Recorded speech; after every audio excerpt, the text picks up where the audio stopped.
Galera, e aí galera, estamos aqui com esse motor, galera, da 150. Queria mostrar para vocês um barulho que dá na embreagem de vocês, ou até mesmo fica ruim de passar marcha.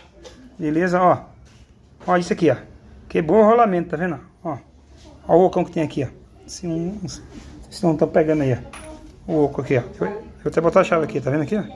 Ó, não tem mais rolamento aqui, tá vendo? Ó. Ó. Tá vendo? Esse barulho aqui, galera, é um barulho terrível. Ó. Ó, beleza? Suave. Tem um barulho terrível na embreagem. Nesse caso aqui, galera, a gente vai ter que fazer o quê? Vai ter que abrir o motor em banda e tá substituindo o mesmo, tá vendo? Ó.